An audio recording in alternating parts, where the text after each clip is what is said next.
नमस्कार। मेरा नाम रेखा सिंह है। मैं एक साइकोलॉजिस्ट यानी मनोचिकित्सक हूँ। आज मैं आपके सामने बहुत ही इम्पॉर्टेंट टॉपिक डिप्रेशन पे डिस्कस करने वाली हूँ।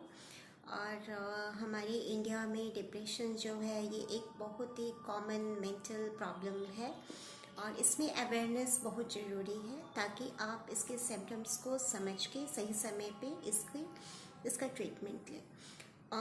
मैं आपसे डिप्रेशन के सिम्टम्स, कितने तरह के डिप्रेशंस होते हैं और इसका क्या ट्रीटमेंट है, इन सारी बातों पे डिस्कस करूँगी। सबसे पहले मैं ये बताना चाहूँगी कि हमारी डे टू डे लाइफ में जिस तरह के चैलेंजेस आते हैं जो हमारे प्रोफेशनल, सोशल और पर्सनल लाइफ से जुड़े होते हैं, तो इन सारे चैलेंजेस को फेस करते वक्त कभी कभी हम बहुत ही एडवर्स मेंटल कंडीशन से गुज़रते हैं। जैसे बहुत ज़्यादा एंजाइटी आना, स्लीपिंग प्रॉब्लम्स आना, लैक ऑफ कंसंट्रेशन होना, स्ट्रेस। तो ये सारे जो साइकोलॉजिकल सिम्टम्स हैं ये एक कॉमन प्रॉब्लम्स हैं जो कि आप जब प्रॉब्लम को सॉर्ट आउट कर लेते हैं या सेटल हो जाते हैं तो उसके साथ ही ये सारे प्रॉब्लम्स भी ख़त्म हो जाते हैं। तो अगर कुछ समय के लिए 3 दिन 4 दिन या कुछ वीक्स के लिए, क्योंकि जब तक आप अपने चैलेंजेस को सेटल करने की कोशिश कर रहे हैं और इस तरह के एंजाइटी स्ट्रेस के सिम्टम्स आ रहे हैं, तो ये बहुत ही कॉमन प्रॉब्लम है। इसमें बिल्कुल नहीं घबराना है और ये बिल्कुल आपको ये नहीं समझना है कि हाँ मुझे डिप्रेशन हो गया है, इस तरह से पैनिक नहीं होना है। एक्चुअली डिप्रेशन जो है ये इसके होने का 2 रीज़न है। एक तो इसका साइकोलॉजिकल रीज़न है, दूसरा इसका बायोलॉजिकल रीज़न है। साइकोलॉजिकल रीज़न में होता क्या है कि हमारा जो पर्सनल, हमारा जो प्रोफेशनल, सोशल, जो हमारा रिलेशन है, जो हमारा एडजस्टमेंट है, उसमें ऑब्स्टिकल्स आते हैं, तो उसकी वजह से हमें मानसिक रूप से चोट पहुंचती है। तो ये साइकोलॉजिकल रीज़न से डिप्रेशन होता है। दूसरा जो बायोलॉजिकल रीज़न है उसमें कोई वजह होने की ज़रूरत नहीं है। कभी कभी ऐसा देखा गया है कि बिना किसी वजह के भी डिप्रेशन के सिम्टम्स देखे गए हैं। तो जैसे हमारे ब्रेन में जो केमिकल है सेरोटोनिन, नॉरएपिनेफ्राइन एंड डोपामाइन, तो ये केमिकल का फ्लो जब बहुत लो हो जाता है तो इसकी वजह से डिप्रेशन के सिम्टम्स देखे जाते हैं। तो अगर आप में डिप्रेशंस के जो सिम्टम्स हैं वो मोर देन 2 और 3 वीक्स अगर बना हुआ है तो आप बिल्कुल अलर्ट हो जाइए। जैसे सबसे पहला जो होता है वो होता है इसमें बहुत ही ज़्यादा सैडनेस फीलिंग आना। आप अपने आप को सबसे अलग, बहुत ही ज़्यादा खुद को आइसोलेट रखते हैं। आपके फ्रेंड सर्कल, आपकी फैमिली, हर कोई आपको खुश रखने की कोशिश कर रहा है, चाहे कितना भी खुशी का मौका हो, पर आप उस सैडनेस से बाहर नहीं निकल पा रहे हैं। तो ये डिप्रेशन का सबसे पहला इम्पॉर्टेंट सिम्टम्स है। और नेगेटिव थॉट्स और लैक ऑफ एडजस्टमेंट की इंटेंसिटी बहुत हाई हो जाती है।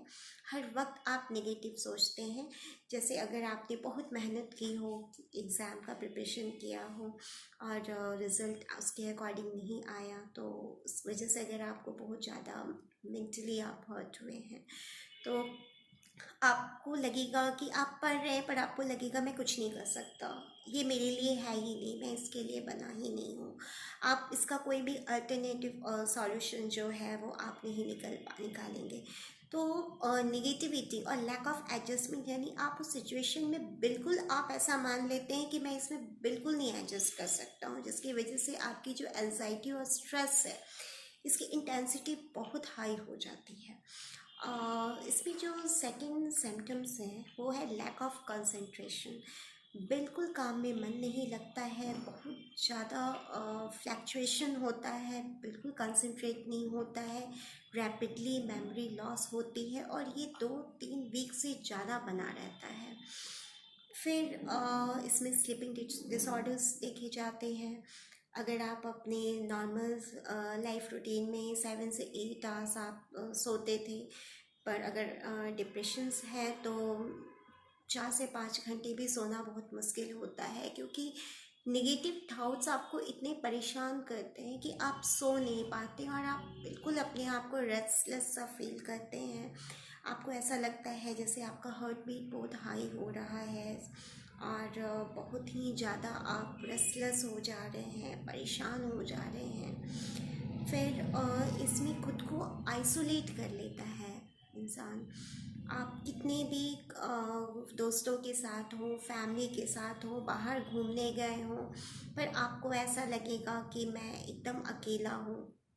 आप खुद को आइसोलेट कर लेते हैं, किसी से बात करना पसंद नहीं करते हैं, बात बात पे रोना आ जाता है। फिर खुद में गिल्ट फील करते हैं कि जो भी वजह हुई वो मैं हूँ। तो इस तरह के सिम्टम्स बहुत सीरियस होते हैं जो इसमें देखे जाते हैं।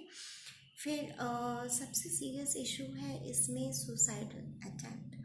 तो सुसाइड के केसेस बहुत देखे जाते हैं। इसमें सुसाइड थॉट्स बहुत ही जल्दी माइंड में आता है, क्योंकि जो इंसान है जो डिप्रेशन में है उसे ऐसा लगता है कि उसके जीने का कोई मोटिव नहीं रहा, वो क्यों जी रहा है, उसके जीने का कोई मकसद नहीं है, उसकी कोई आइडेंटिटी नहीं है, उसका कोई सेल्फ रिस्पेक्ट नहीं है, उसका सब कुछ ख़त्म हो गया है। वो अपने आप को सोशली, प्रोफेशनली और पर्सनली इतना आइसोलेट कर लेता है कि वो ऐसा लगता है कि उसकी ज़िंदगी ख़त्म हो गई है। तो ये सिम्टम्स बहुत ही सीरियस है। अगर ऐसा आपके साथ 3 वीक से ज़्यादा बना हुआ है तो आप बिल्कुल देर मत कीजिए, आप साइकोलॉजिस्ट से हेल्प लीजिए। काउंसलिंग के थ्रू, बिहेवियर थेरेपी के थ्रू, मेडिसिन के थ्रू इसका ट्रीटमेंट होता है और आपकी जितनी नेगेटिविटी है उसको पॉजिटिव एनर्जी में चेंज किया जाएगा और आप बहुत आसानी से डिप्रेशन से बाहर निकल सकते हैं।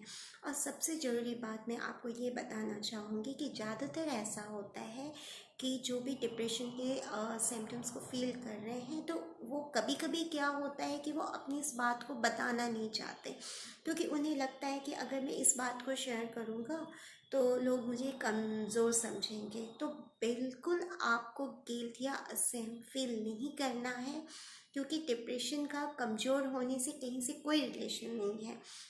ये एक साइकोलॉजिकल और बायोलॉजिकल रीज़न है जो किसी को भी हो सकता है। आपका जो मतलब चाइल्डहुड रहा हो या जो आपका इन्वायरमेंट है वो इतना नेगेटिव है या इतना डिप्रेसिव, इतना ज़्यादा स्ट्रेसफुल है, लंबे समय तक आप किसी स्ट्रेस में हैं, तो डिप्रेशन होना कोई बहुत ही बड़ी बात नहीं है। ये एक कॉमन मेंटल प्रॉब्लम है, या फिर कोई बायोलॉजिकल रीज़न है, या किसी एक्सीडेंट में आपको सर पे चोट लगी हो तो जो हमारे ब्रेन के केमिकल्स हैं जैसे सेरोटोनिन हो गया, डोपामाइन हो गया, तो ये सारे केमिकल्स के अनबैलेंस होने से भी डिप्रेशन हो सकता है। तो आप इसका इलाज कराएं, काउंसलर से मिलें और पॉजिटिव बने रहें। बिल्कुल आप डिप्रेशन से बाहर आएंगे। और मैं ये कहना चाहूँगी कि अगर आपको मेरा वीडियो अच्छा लगा तो आप लाइक करें और मुझे आप सजेस्ट करें कि मैं किसी और टॉपिक पे आपसे डिस्कस कर सकूं। मैंने अपना ईमेल आईडी नीचे डिस्क्रिप्शन में दिया है। आपको अगर किसी भी तरह की साइकोलॉजिकल इश्यूज से मेरे से काउंसलिंग चाहिए तो आप मुझसे कांटेक्ट कर सकते हैं। Thank you. नमस्कार।